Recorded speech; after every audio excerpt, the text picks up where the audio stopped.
Perfect. And welcome back, guys, to our Jump Start Mondays. We are super excited today. So make sure that if you're watching this later, that you subscribe, that you share, that you watch it and just make sure you like it. Um, because we are trying to make sure that we're posting it on YouTube as well, so that way you guys can get what you need. In case you don't watch it immediately, you can always go back and watch it later. Or if you want a refresher, you can always go back and watch. So, but today we have Daniela Galval from the Celebration Luxury team in Celebration, Florida, and she's going to go ahead and share her presentation on things that we need in our business. So, things that we need in our business. And again, you can take whatever you can, and whatever works great, and whatever doesn't, you toss it and try something else. But these are great ideas that she's going to be sharing today. Daniela, did you want to share any market updates or anything of that nature in your market? Well, I don't have anything specifically prepared, to be honest with you. I only have this presentation, but I can chime in with a little bit of what's been going on. And it's been maybe about 3 weeks that I spoke about my market here. So things haven't changed much, but what I have been seeing is that anything that is well priced and anything that is renovated will sell faster. If it's a combination, it is like explosive. So what I would advise you is always keep telling your listings that they have to price well, they have to price according to their market. Don't, like we say, don't buy the lead, or don't buy the listing by telling them that they should be listing, at whatever price they would love to. You have to maybe give them the news that they don't want to hear, but you're going to be very honest with them, and it will guarantee that they're going to sell it faster. Another option that I give to my sellers is that in case they are very against going to my opinion, as long as it is within like a frame of, okay, I'm not going to go above this value, because if it's above a certain value of market, I don't even list, because it's just going to cost me time, money for the pictures and videos, and it's not going to sell, and then the seller's going to be upset with me. So what I usually do is I negotiate with them, and I put it on the listing agreement that within 2 weeks of the listing on the market, we're going to revisit. And if it is not moving, if we didn't have showings or offers or anything, then we have to come down to a certain, price. Of course, we're not going to determine the price at that time, but at least it gives them the pressure of having to come back to me in 2 weeks and rediscuss prices. But I just put a very beautiful home on the market next week, and in 9 days, we got an offer and we're under contract. So things are still happening. And especially if you have a buyer, it's a good time to let them know that they have a lot of power of negotiation in their hands at this point. Yeah, and I agree with you when it comes to that. And maybe someone here from another market can share. But I think that what's I'm noticing, as far as even with my listing in Florida, but here in Puerto Rico, right, and on this side of this side, basically, is that there are a lot of properties, at least here. I know that in Miami, obviously, I have a listing and prices are dropping. You see the drops in prices in the MLS, because prices are dropping. The listings are staying much, much longer on the market. We're talking, some of them are 90, 120 days. So yes, those hard conversations I think are being spoken right now with a lot of sellers that are, again, priced it back, 120 days. Maybe the comp was, 350, right? But now I just had one that I listed and the comps when I listed it was 365. And I just went back to look at the comps 3 months later because it hasn't sold. We dropped the price once. I went back to look at the comps, and now the comps are at 334.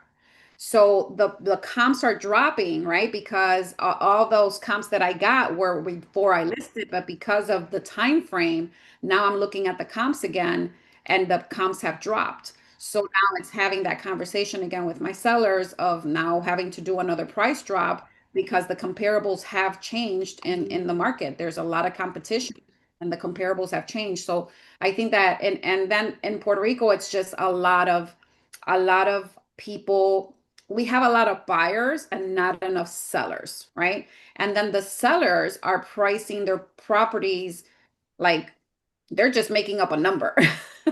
They're not even looking at comps, okay? They're making up a number and they're going to say, "Hey, I'm going to try this number and see if it sells."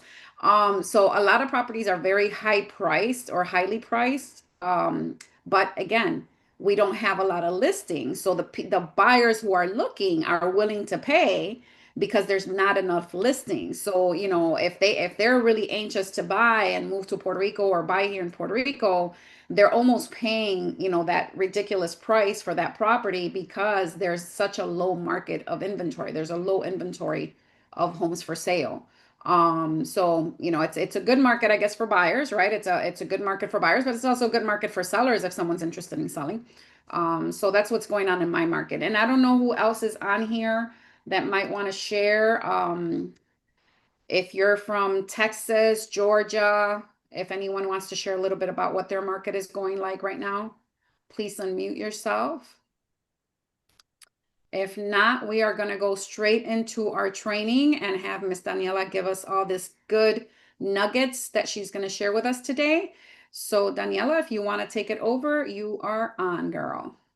Okay. I have a question. Sure. Sorry. Since I have started with you guys, I'm concentrating very hard on getting listing appointments. Mm-hmm. But wherever I am going or I'm having leads or something like that, one and the only issue is coming up. Every seller is concentrating overpriced. Mm-hmm. And So so that's a decision that you need to make, right? When you have that conversation and you show them the proof, right? The proof is in the pudding, as they say.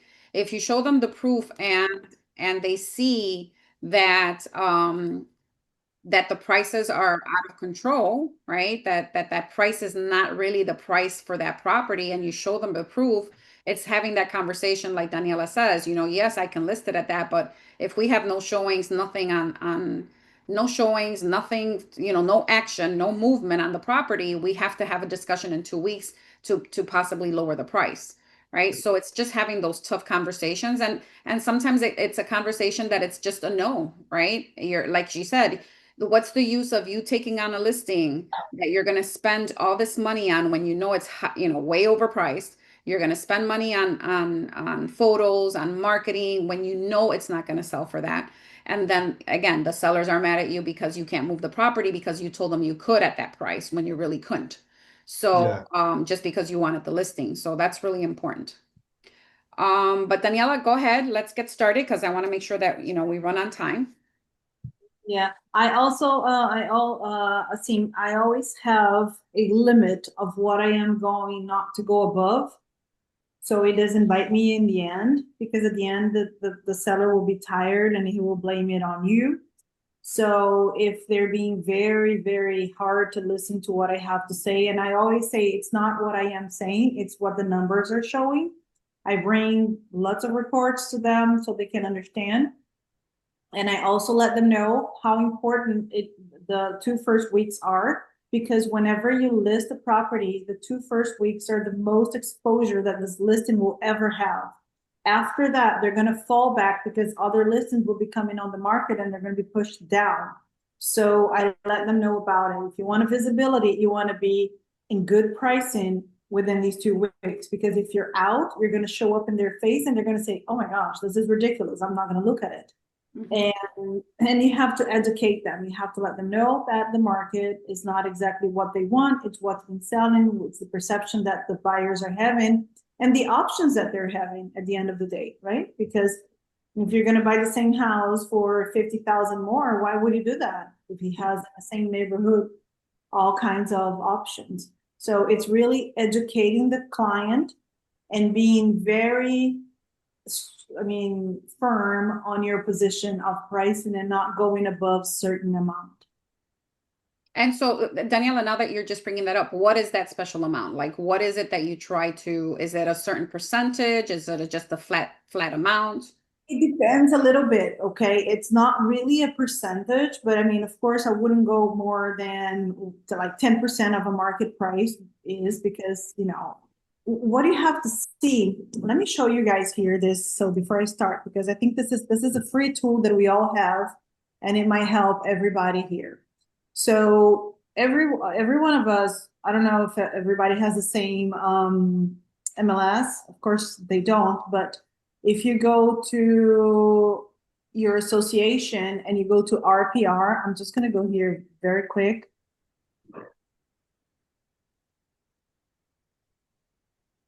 And you will see that you're going to have there the ratio of negotiation that you're going to be having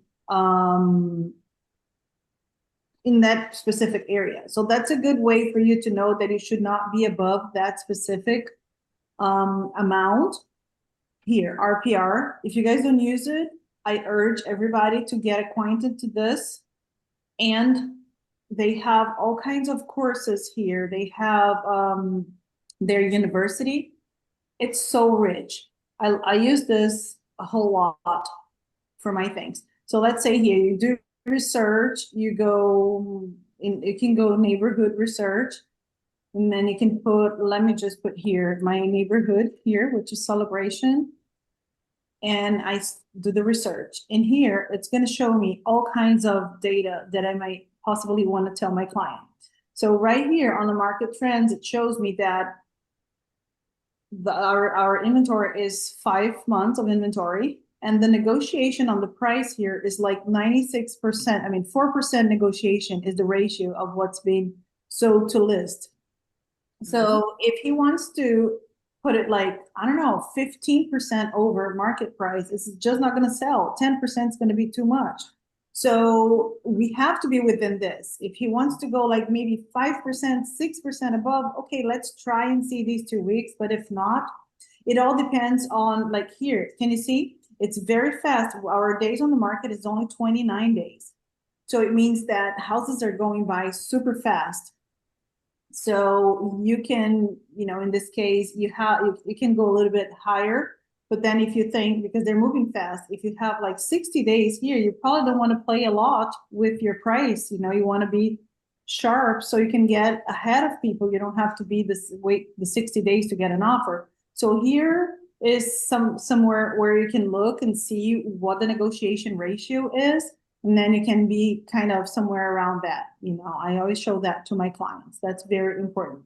And in here, it's going to show to the appreciation of that specific area, if it's been prices are going up or down. So you have a lot of things that you can play with in this thing here. And you can learn, you click on learn, and you have all kinds of things here that you can learn. Okay. So I'll Beautiful. go my presentation. But this is a very important tool. So what I'm going to talk today is about the difference that you have to make in your life for things to be different. If you don't like what's been happening in your life at this moment, maybe not everything, but one thing or another, you have to make a change. It's the system that you are using in your life now that is not making what you want to happen. So if you want something different, you're going to have to do something different. If you stay doing the same that you're doing right now, you will always have the same type of results. So I'm looking at your presentation, but it's kind of showing me 2 different little screens.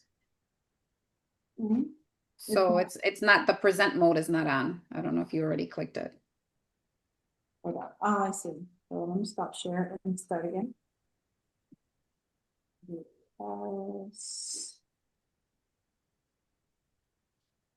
What a beautiful group of people. I'm looking at all these people online and they all look so nice in their pictures. I love it. Do you see my screen now? Yes, much better. Yeah. So so there are 5 signs that you need to look into your business and into yourself, that if you say yes to one of these questions, you already know that you need to change and improve your systems. Okay. So if you don't know where your next sale is coming from, Who's gonna be your next contract that you're gonna write down? Do you know? If you don't, it's a red flag because you need to know. Because it's imperative that you understand your pipeline, that you know that whenever one transaction is over, you have another coming up, or maybe you have 5 at the same time, hopefully. But until you improve, you put all your systems in order, things will not happen. The other thing is, if you sell a property, you get your commission check, you have money. And then you have to wait another 4 months to get another commission check. So you're rich and you're poor, and you're rich and you're poor, and you're rich and you're poor. If you are living this consistency of lack of payment and stability of income, this is a sign, like one of the biggest signs that you need to improve your system. If you are working all the time, if you get home and you're working, if you don't have time to anything else in your life but your work, then you need to improve your system. There's something that is not right there, because that's not how it has to be. You have to have time for all the aspects of your life, or things will start falling apart. So if you are that agent that says, oh, you know what, I'm cooking dinner and I'm writing contracts, it shouldn't happen this way. Everything has a time for it to happen. I know we are agents, and agents are expected to work 7 days a week, not 24/7, but 7 days a week. And we have to do open houses during the weekend. We have to go do showings and stuff. That's okay, but it has to be programmed. We cannot just do that all the time. Pick up the call anytime they call you, because this is something that you need to improve. If you think that you are the only person that can do everything in your business, like, this is wrong. This is not how it goes, because sometimes, and if you're gonna do your systems right, things will start happening. And as things will start happening, you're gonna have to start relying on other people for other tasks. And we're gonna go over these things. But if you are that person that, oh, you know what, I can post on my social media. Only I can send a card to my client. Only I can do my transactions. This is not how it should be. You have to start relying on people. You're going to have to spend money for these things, but this is part of growing a business. And if the market shifts and then you don't have an income anymore, this is also a problem. My mom, she called me today and she told me, listen, I'm from Brazil, and there are lots of political things going on in Brazil right now, serious stuff. And she was asking me if it was good or bad for me, because, well, will people stop buying houses in Orlando, in Florida, or how is it going to affect you? And I told her, nothing affects me. If it's good for this person, this other here will have to sell.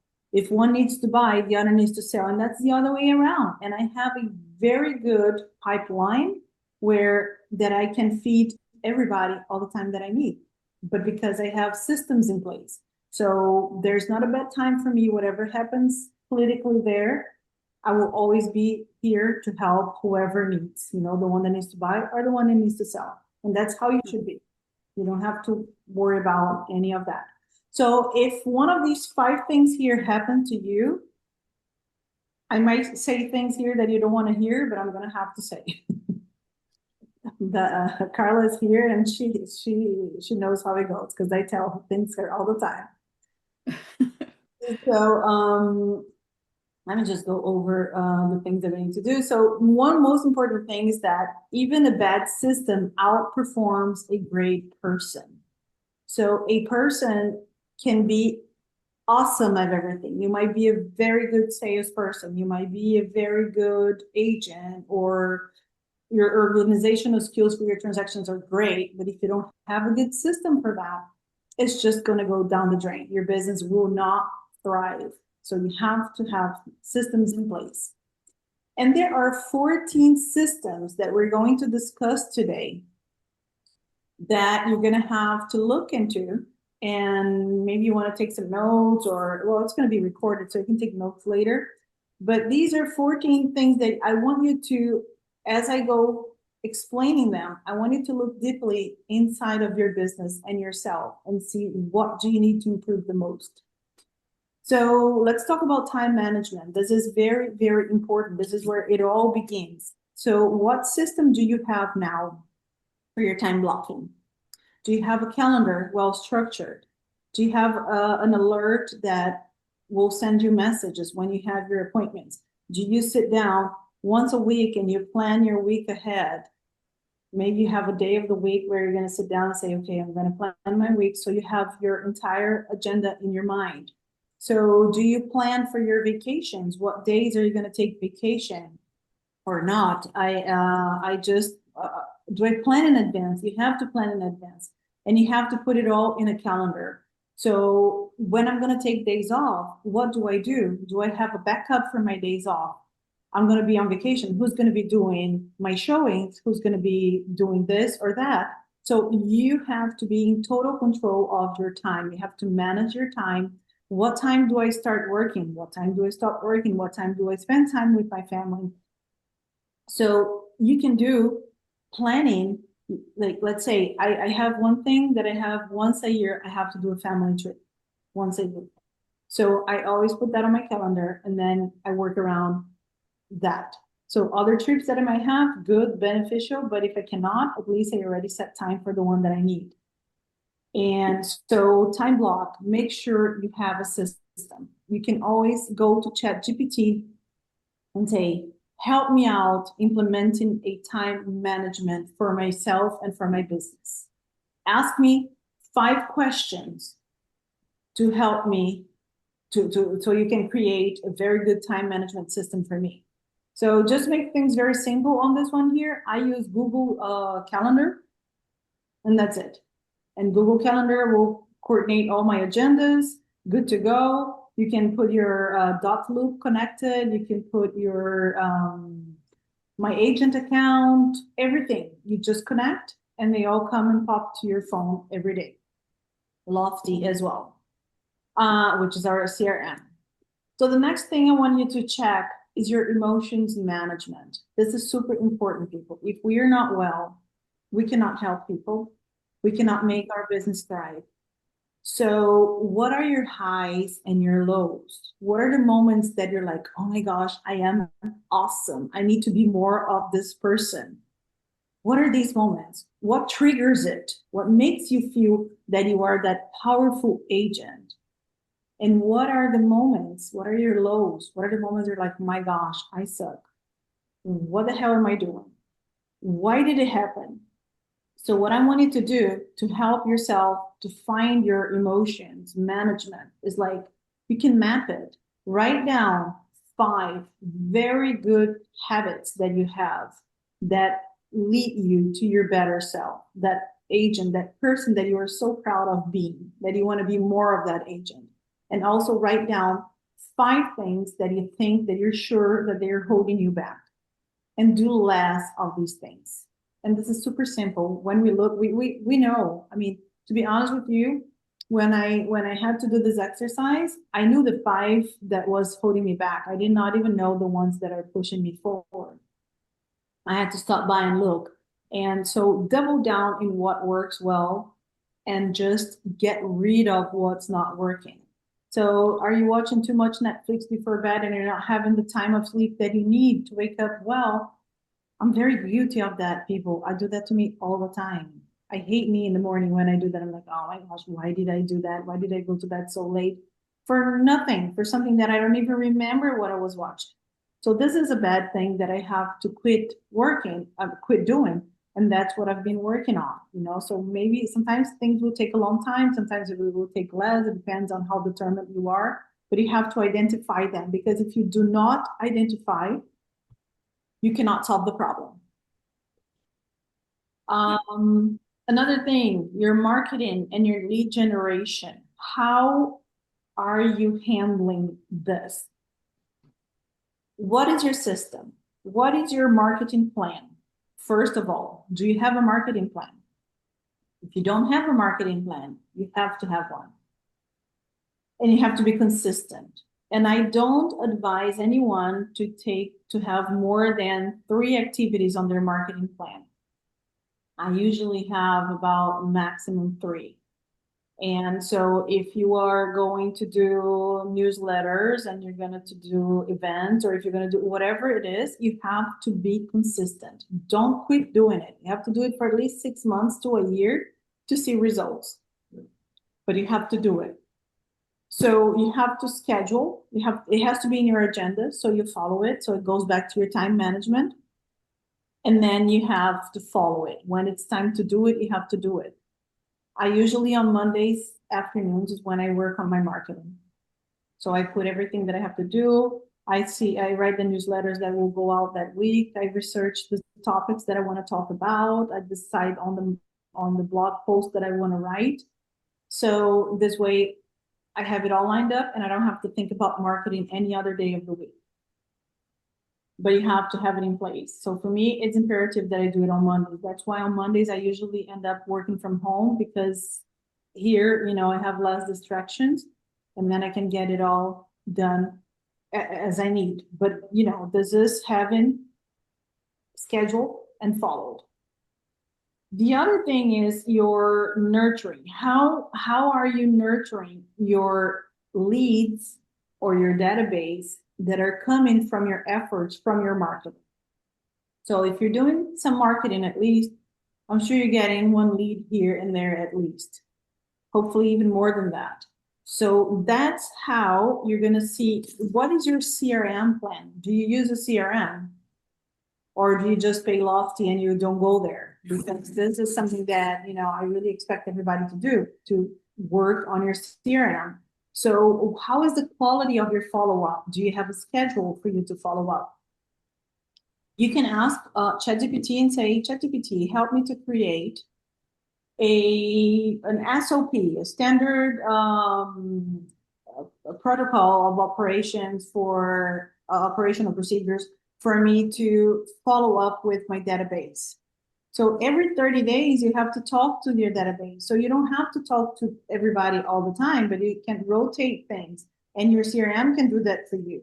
So you can have one of those campaigns that will go auto campaigns to your clients, or I don't even use myself so many of these campaigns. What I do, every time I get a lead and I talk to them and I see what they want to receive, either if they're a seller, they want to be receiving market reports, I make sure that after I finish my conversation, I go to the CRM and I set up a market report for that person every 30 days. So he will hear from me with a market report, which is what he wants. And on top of that, he's going to be receiving from me newsletters during the month. So he will always see my face on my newsletter. He will always see my face on my market report. So I don't have to do anything. I'm talking to him. And then you can do, like, if you, I always like to do every quarter, I like to speak to everyone. So I put on my CRM that every 90 days I have to touch base certain people. And then the CRM alerts me and I know for that week who I need to speak. So this is quality of follow-up. It has to be in place. There's an agent that I know here in Orlando. She hired a lady. Well, she doesn't hire her full-time. She pays for her to do this work specifically. She calls her Care Bear. This lady, she will write cards, handwritten cards to her database. So she does that like once a week. She pays for 4 hours that she's going to be writing cards. And in the beginning, she used to handwrite. Now that she grew her database so much, she's been using one of those companies that they print the cards and it looks like you handwritten the card. So that's what she's been doing. So she spends like 20 hours a month or something doing this, only sending cards for her clients. And her clients are always thinking that Jules, this friend of mine, that just handwriting cards to them. And she said, it's amazing the retention, how much people think that she's indeed thinking of them all the time. They text her back. So she keeps the communication alive with her clients just because she sends these cards to them. So every 3 months for a client, she will send something. And this lady works every once a week, like 20 hours. So Another thing that I want to call your attention is to your prospecting. How are you prospecting? What systems do you have in place to prospect? So there are agents that they only do open houses. There are agents that will do door knocking. There will be agents that will do events, agents that will, like, I don't know, contact stuff, all kinds of things. So you have to determine which type of prospecting you're going to be implementing. Again, don't pick more than two, maybe. So pick two and go all in. Carla, my agent, she's here. She's going to be doing an open house tomorrow. And what she does before her open houses, she writes letters to all the neighbors and she goes door to door.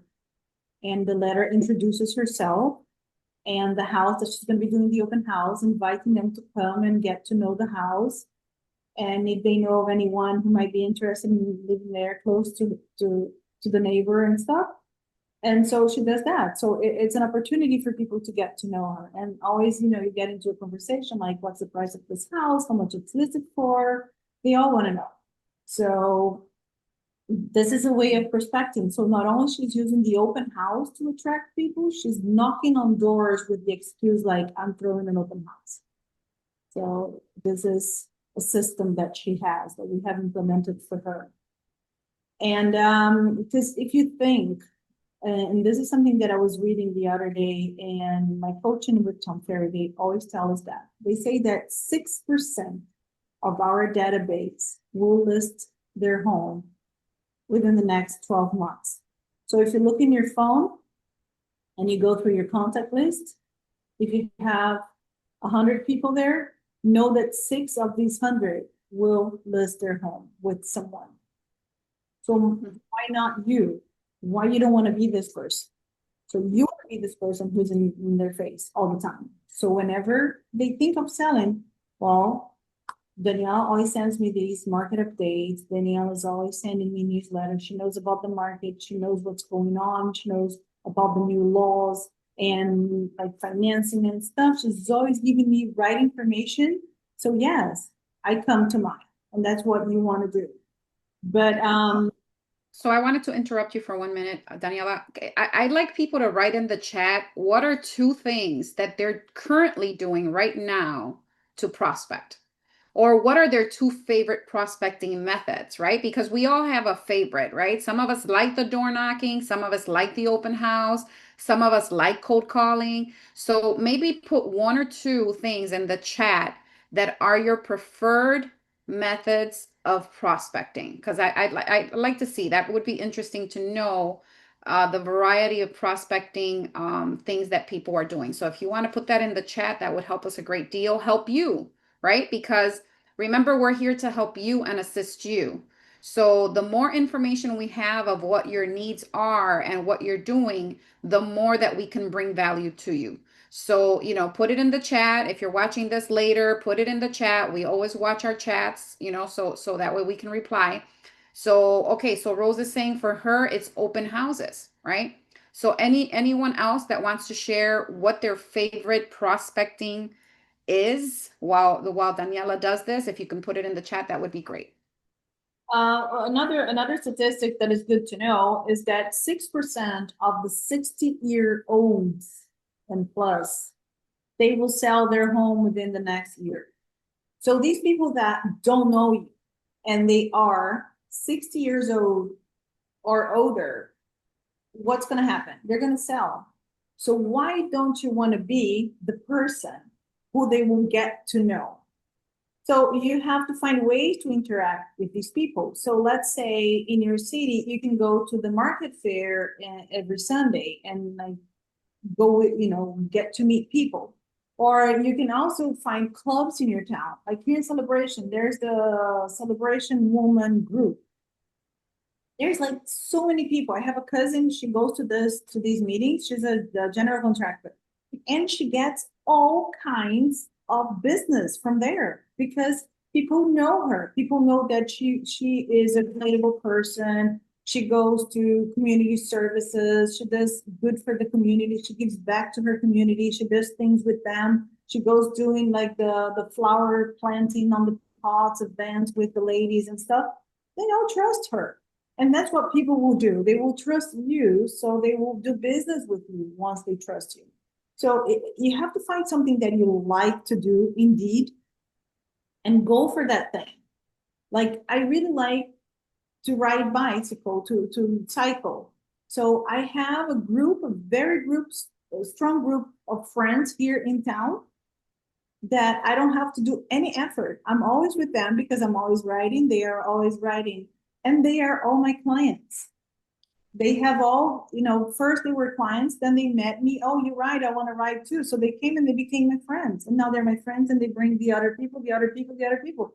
So it's super strong. It's something that I don't have to do. If you play tennis, we can found a tennis club in your city, like go in and create one and invite people to play tennis with you and make it bigger. And then things will happen. People will relate to you. So you have to sell. You can help people that don't know you, but if you have something to do with them, they will like you and they will do business with you. And I just wanted to kind of chime in on what the answers have been so far. So open houses, some of them want to do newsletters, some of them are doing newsletters. Social media posts, reaching out via DMs, polls on stories. Polls on stories are great. Open houses, door knocking, and someone said texting and calling to meet people for coffee. I love that idea. I love that idea, right? Your prospects, the people that you know that are your sphere. That is a great way just to start that conversation, right? And reactivate that relationship. So I love that idea, Karine. It's Corinne that. Yes. Okay, I will talk about her because Corinne, she's in my coaching team and she's been doing that amazingly. And she got leads and she got listings from that. And she will talk to one person. Maybe this person doesn't want to sell, but she will know of somebody else and they will connect her. So she's been very successful with this thing of networking. She has a day of the week that she reserves to do her networking. She calls people, she goes out for coffee, and she always comes back with something in her hands. And that's intentional. That's being intentional, right? You have to be intentional. And I know that you're going to go through all these things, but all of these things go back to time management, right? Because you look at this list and you're like, oh my God, I gotta do all that. But really, when you look at it, managing your time, which is huge, right? I mean, we should have just a whole class on just managing time. But if you're managing your time correctly, then all these things are possible. They're all possible. So as you're looking at these and you're like, oh my God, that's just looks like so much.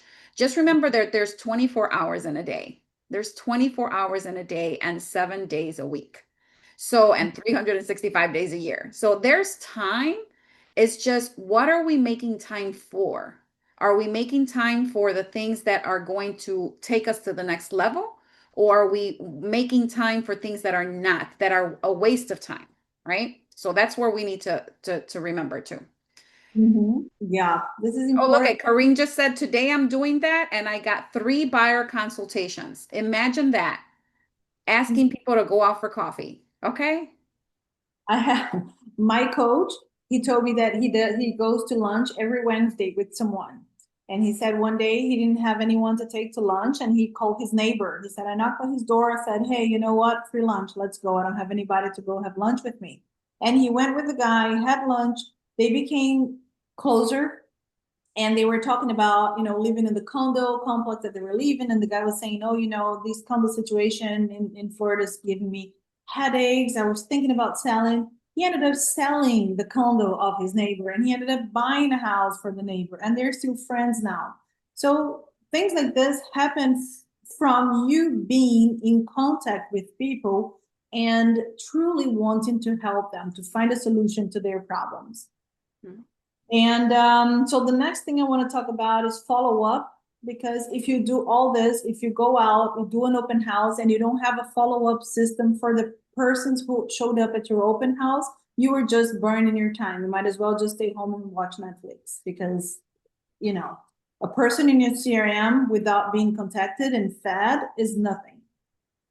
So You have to do, you can use the campaigns. You can like create open house campaigns for your clients. You can Google how to create CRM campaigns or how to create auto campaigns in Lofty for open houses, or ask ChatGPT to help you to create one, and it will give you a series of emails that will go out.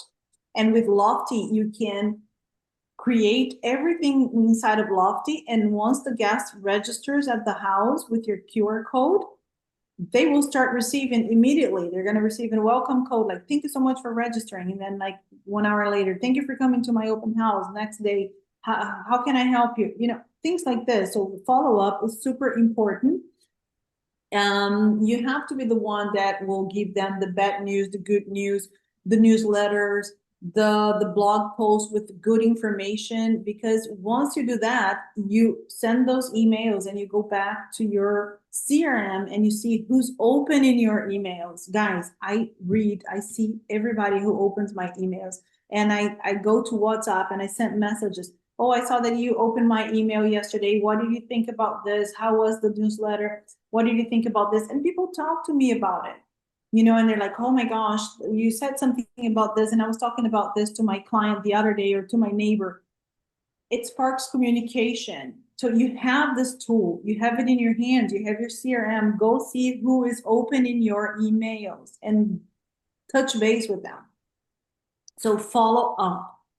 The next thing is your listing launching. If you have a listing, you better have a very good system to launch your listing. It's not only put on the MLS, hey guys, it's up.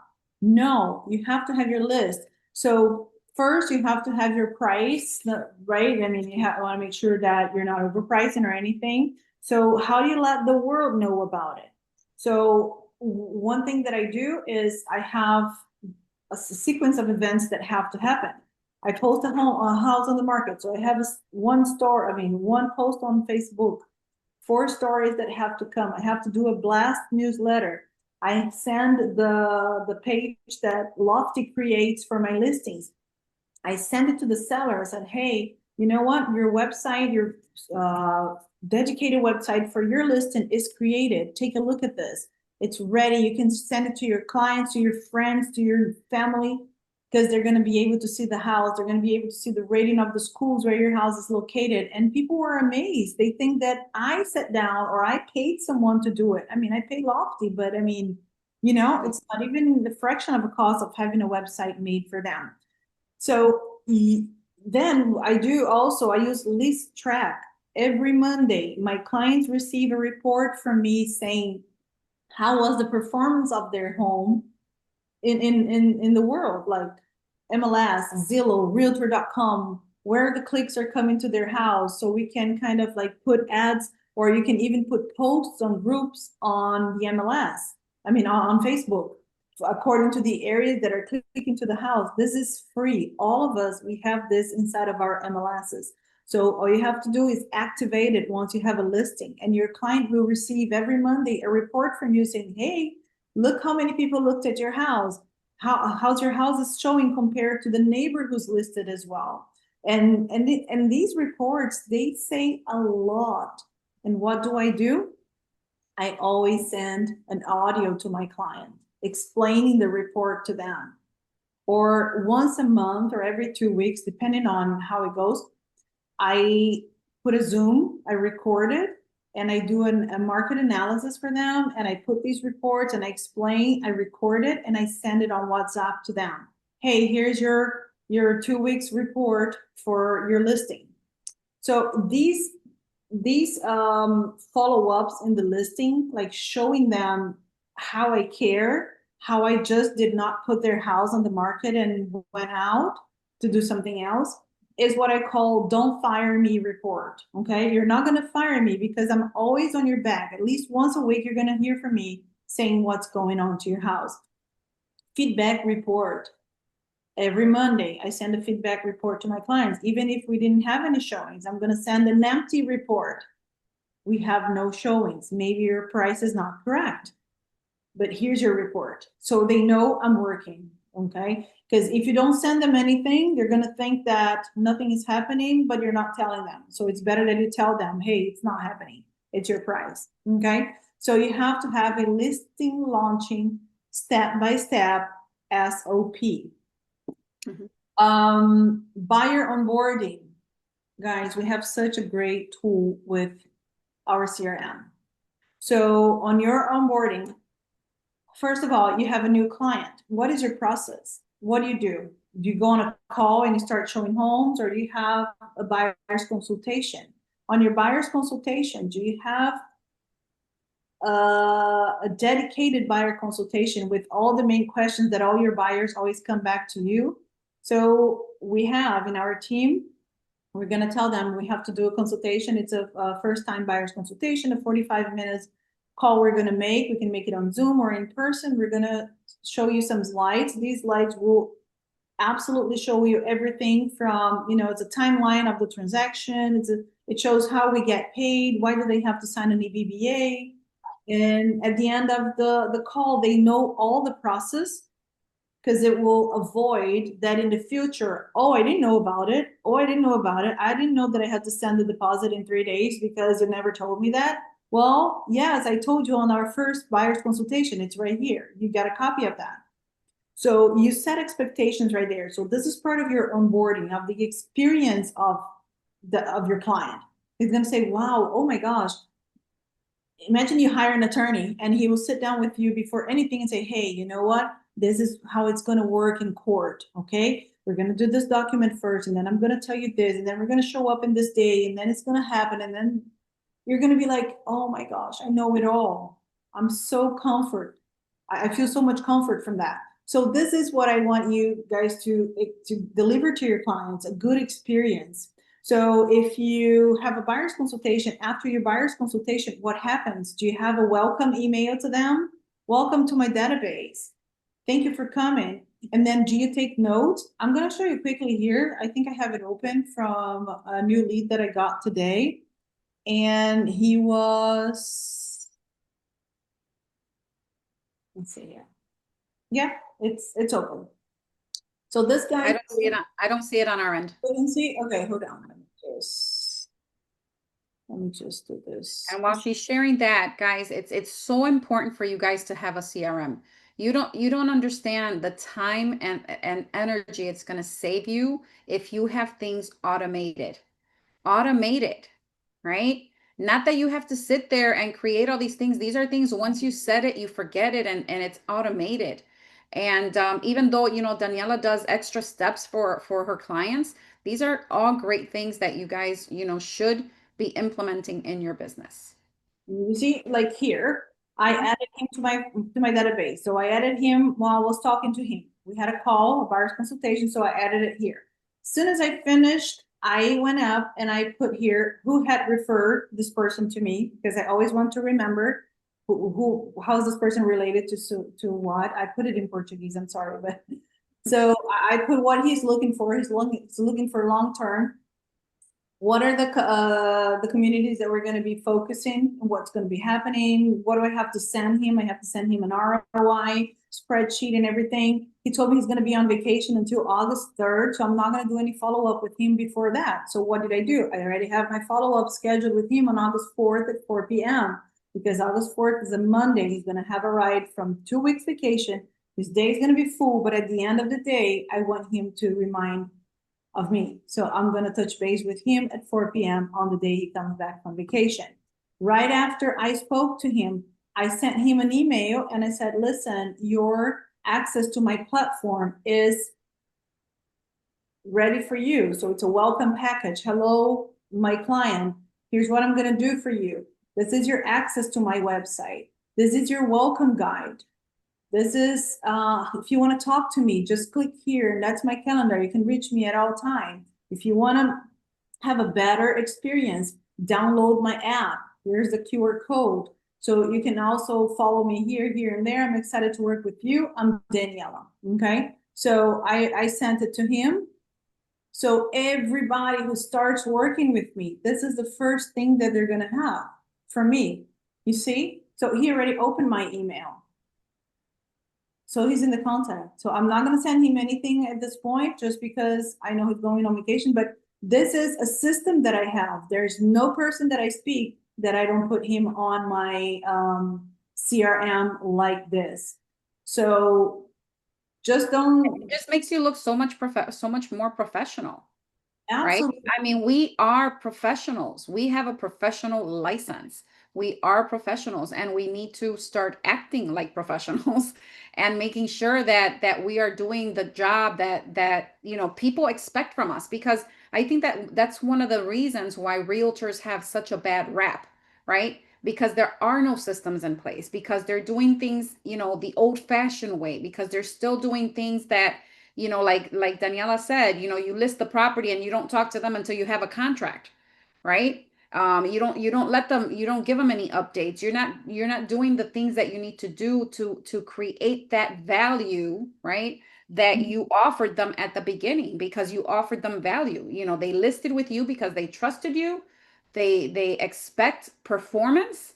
And Mhm. if you're not letting them know, a lot of times, where when I first started, I didn't really do any of this either, right? So my sellers would think I wasn't doing any work, even though I was doing the open houses, and I was doing social media posting, and I was sending it and doing, reverse prospecting. I was doing all this stuff in the background, but I wasn't sharing it with the seller, right? So what would the seller think? That I'm not doing anything.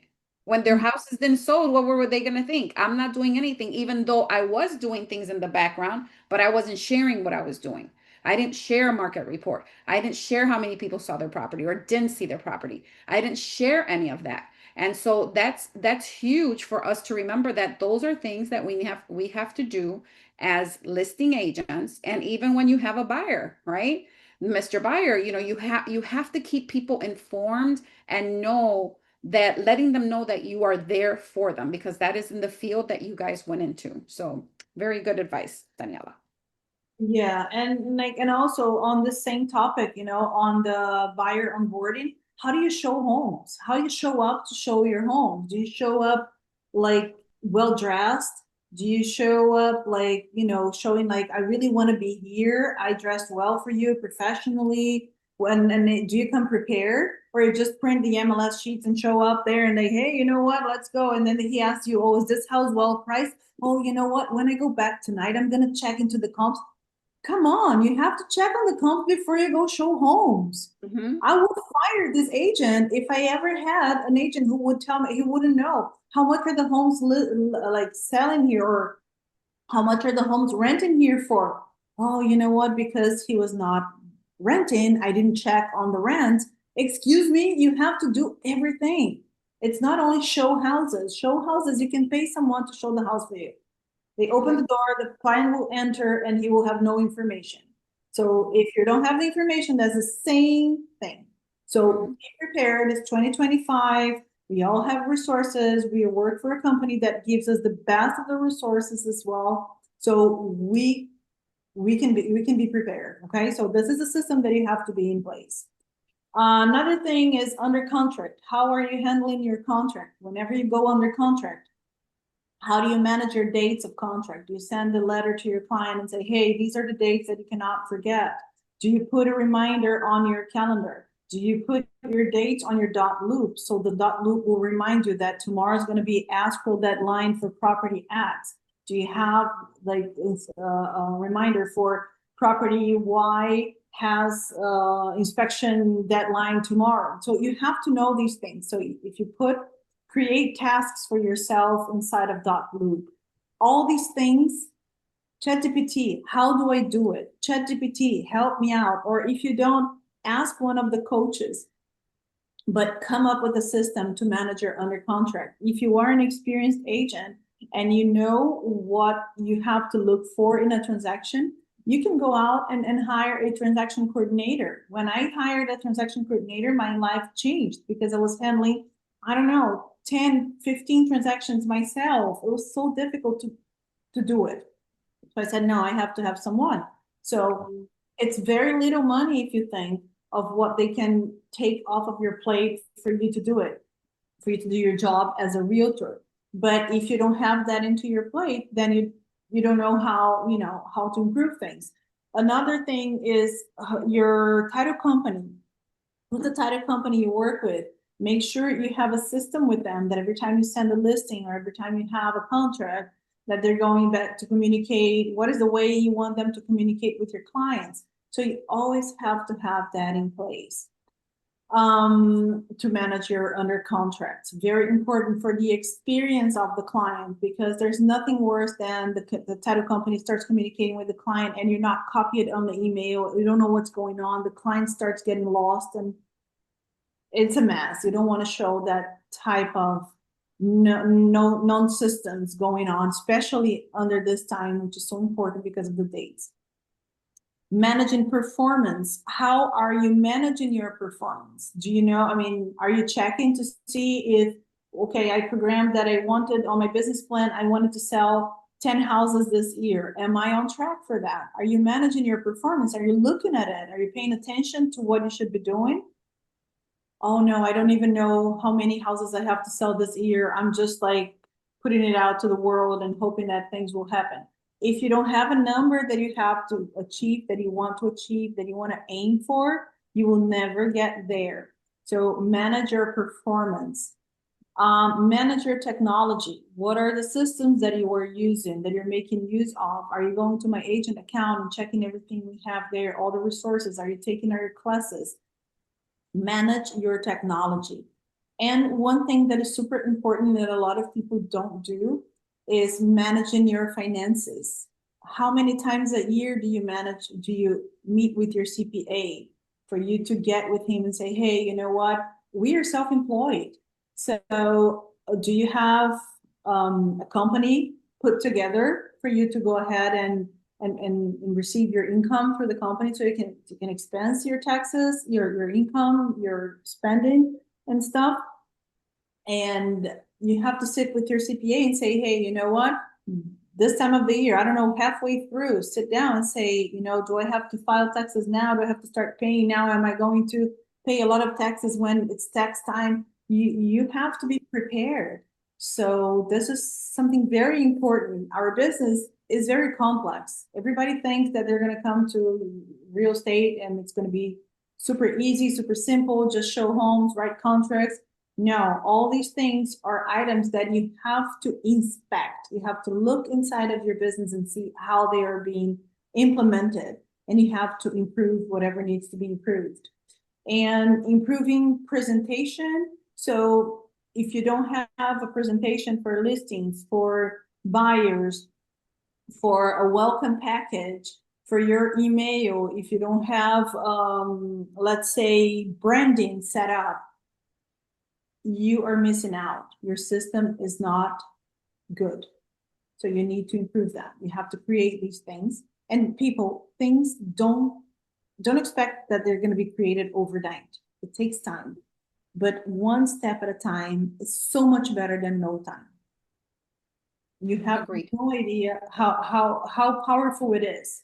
And you're going to start seeing like, oh my gosh, I didn't have this, but now I have it. Now I'm going to create this. Now I'm going to create that. And from one template, you can just duplicate and create other one with the same branding, but a different content.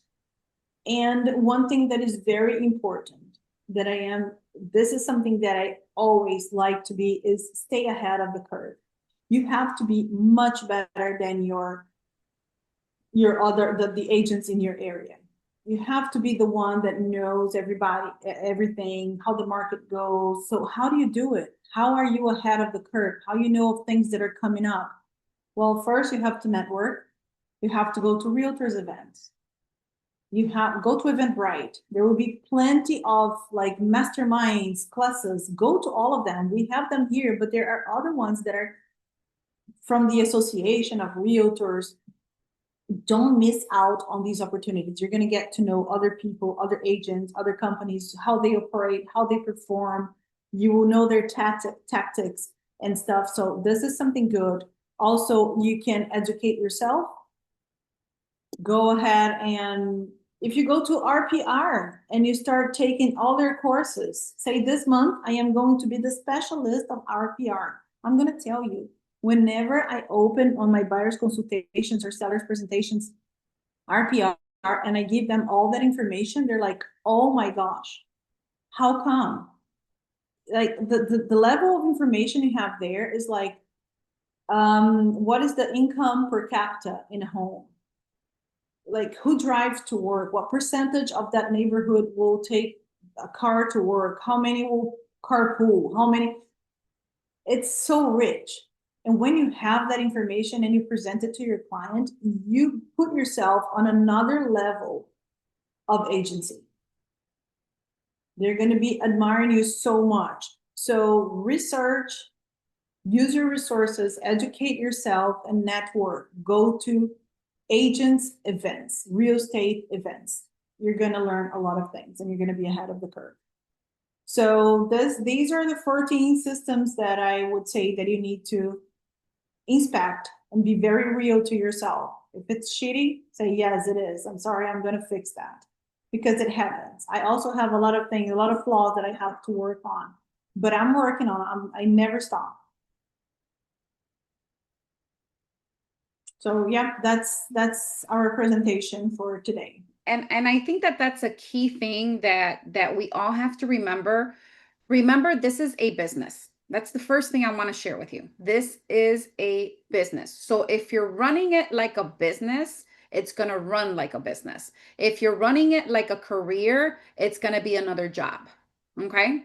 It's just going to be another job that's no longer 9 to 5, but 8 to 8 or 8 to 10. Okay? So, but if you run it like a business, then your business is going to run the way it needs to run. And so, like Daniela said, take one thing. All this is very overwhelming, right? That you're thinking, oh my God, I have to do all these things, right? I have to do all these things. But it's not overwhelming when you do bite-sized things. The most important out of all these right now is your time management. And then after your time management, once you figure out, what time you're going to dedicate to your business on a daily basis, now you can take that time and decide, okay, well, I'm going to work on this week. I'm just going to focus on marketing, right? This is my goal, to set up all my accounts, do whatever I need to do. If you know that your goals are to get your finances straight, right? Okay, then focus on that, right? Just take bite-sized portions. Don't get overwhelmed. It, like Daniela says, this is not going to happen overnight. It's going to take time. It's going to take a lot of effort at the beginning, because that's how you create a business. There's no business that I have seen that launches and automatically they're making millions of dollars. Okay. I mean, that's just not going to happen. It takes time. It takes work. It takes a little energy at the beginning, especially if you're new to this business. If you feel that you are still lost, then get a coach. Get a coach to help and mentor you, right? Because even though we give these classes once a week and you have all these resources, that one-on-one, when you really need something that you really need to learn and you need a little bit more guidance, sometimes getting a coach is what you need. But again, when you get a coach, are you willing to listen to that coach? Are you willing to implement what that coach is telling you to do?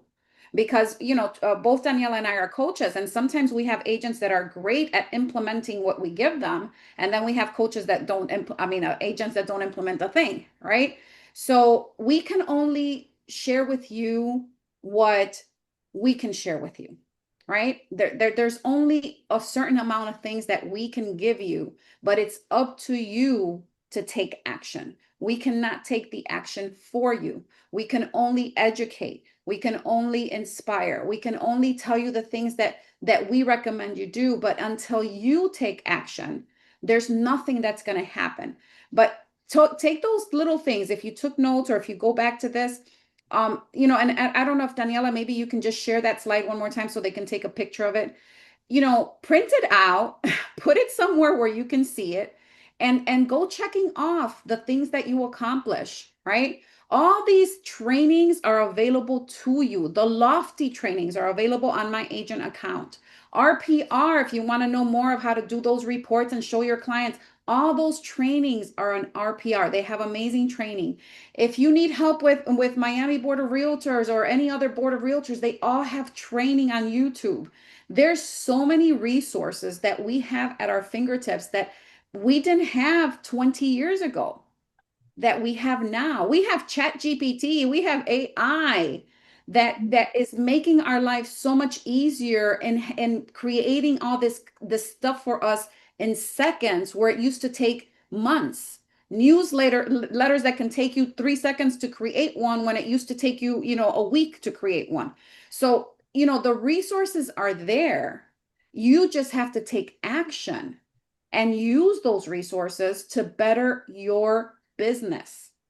Because like she said, are you rich, poor, rich, poor, rich, poor? Right?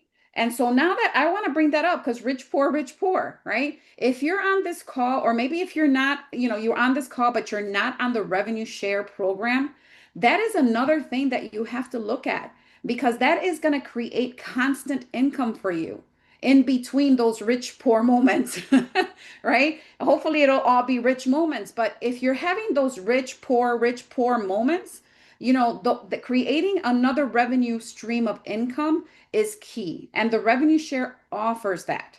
So if you don't know what revenue share is, speak to your leader. You can call us directly. Daniela or I can do a one-on-one and explain it to you if you're not on the revenue share program. If you are, and you're not building your network, you're missing out on another stream of income.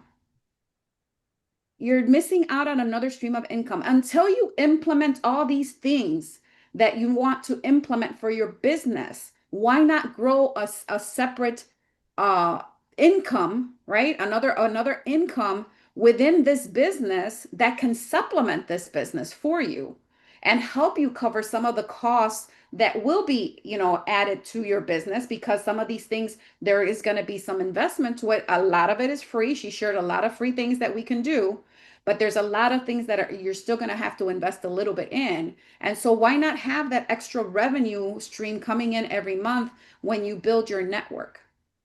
Okay, that passive income.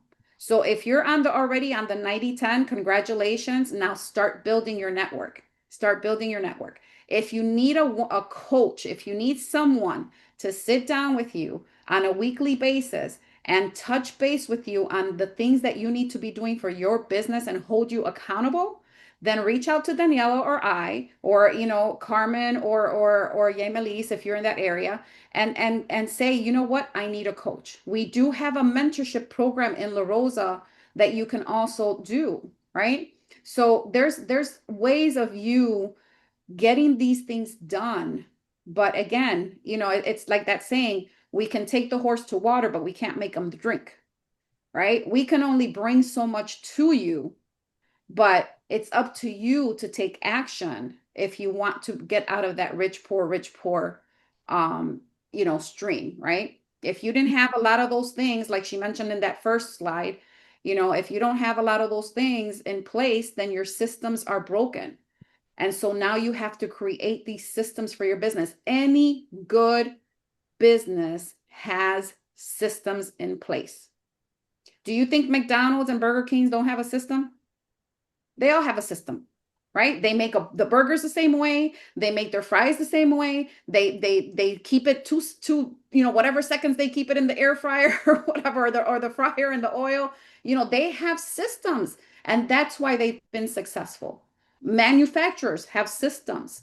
Every business has systems. I think that real estate agents is the only business that I know that we lack systems because we're not implementing them. Okay. So I hope that helps. And I hope to see you guys next week for some more information. I will be teaching next week, but I'm not going to share what I'm going to be teaching on yet. So I will post that sometime during the week. And we will see you then. If you have any questions, please unmute. I want to make sure that we answered. If you have any questions, go ahead and ask them now. Daniela's here to answer some of them. And we can, if not, we will close out for the night. Oh, don't raise your hands all up at once. Don't raise them up all at once. All right. Teresa, all right. I have Mary, a question. there you go. Mary always has a question. I love it. Yeah, when you first said, that the markets are different, Puerto Rico and Miami, there's certain areas in Miami they're doing well. So I don't know, I'm kind of confused. You're saying that the prices have gone down and you're seeing a downward trend. How do you identify which areas or zip codes? What reports can you look at that you could identify what areas are going down? Zip Well, codes in Miami that are going down. Daniela just showed that RPR report. Okay, so the That RPR you report, you can put a zip code and say, A is it zip going code? down or? A zip code, and it'll tell you what the statistics are for that particular zip code or that area. Okay. And then you can determine, right? How is it going? Is it taking a downturn? Is it going up? Are the sales going up? Are the sales going down? How long are they staying on the market? Because that's all valuable information that we get to share with our sellers, right? Yeah. If you're in an area like if you're in an area where that this is happening, right? That the average days on market is 120 days. Wouldn't that be nice to share with your seller? So that they don't expect you to sell it in 5 days. Yeah. When I used to do a listing, I'd always show the RPR and show them days on market, all the houses that sold there. I would show them days on market and why, and we would discuss the pricing. So that report is very, very important. But I didn't know I could put in a zip code in RPR and it would give me the trend. Yes. Oh, yeah. Absolutely. You can put the name of the neighborhood, you can put the zip code, you put the name of the city. If it's like too much of a small statistic, it's gonna tell you that you have to go a little broader, so you can do, the name of the city rather than a zip code, but usually zip codes work really well. And even neighborhoods work super well. Another thing that I do all the time, I go to MLS, I do a search on the MLS, and then I do whatever the result is, I download on a CSV file, I copy everything, I pick, I don't know, 3 neighborhoods or 4 neighborhoods or whatever, or I just pick a very big area and I throw it on ChatGPT, all the content of that spreadsheet, I say, please read through these and let me know which areas are selling the most, or like give me whatever, give me the content here, and he will give me the contacts, and GPT will tell me everything. This area here has been selling faster, this area has prices increasing, this is, you're going to be amazed on how well. You have to be very careful. You have to kind of, I take it all, throw it in there, but I always look and compare to make sure it makes sense. Because sometimes you have to take a little thing here and there off, but it gives you all kinds of information. Yeah. Thank So, you. the thing is I that have we have to, everything in our fingertips. I have to Yes, add something. thank you. Sure. Hi. I was trying to do a CMA on RPR, but it was pretty confusing. So all of a sudden, I went to, Stellar MLS and clicked the quick CMA. And I selected my subdivision, number of rooms and everything. And the beauty that I observed in quick CMA, nothing else. Nothing like that. You can put a zip code over there. You can put a subdivision over there, or whatever you want to put. And, the more control that you have on quick CMA, you don't have that on RPR. That's what my feeling, because it shows you number of days, how many number of days the property is sitting over there, what is the square footage, what is the average square footage is coming up, and then at the bottom, they will show you the active listing, the sold, the pending, and at the bottom, it shows you everything, like what is the median price, what is the minimum price, and what is the average price. So it becomes very easy to make a decision about the pricing. And that's all great. And the cloud CMAs, those cloud CMAs are pretty good with the MLSs. The only thing that I would, also do an RPR report with is because remember the MLS is only running statistics of properties listed on the MLS. Okay. So if there was an off-market property, something sold by owner, something in RPR picks all that data from the county records, so they get all that data from the records. So that it'll also offer if it was for sale by owner, it'll have if it was off market, right? So it'll have more data that now you can compare to that other MLS report. Because remember the MLS report only pulls from the MLS. It doesn't from Zillow or Realtor.com or anything that was posted for sale by owner and sold. So RPR compiles a lot of that extra information, not just with the MLS. So that's why you always want to compare both. Usually I will run an RPR and then I also do the MLS. So that way I can compare and see where the deficiency is. And then I can come up with a price. Okay. Got it. All right, guys. If there's no other questions. Okay, great. Thank you so much, Carla. All right, guys. So I will see you guys next week. Have a great rest of the week. And, we'll see you next week. See, Thank thank you. you, Teresa, and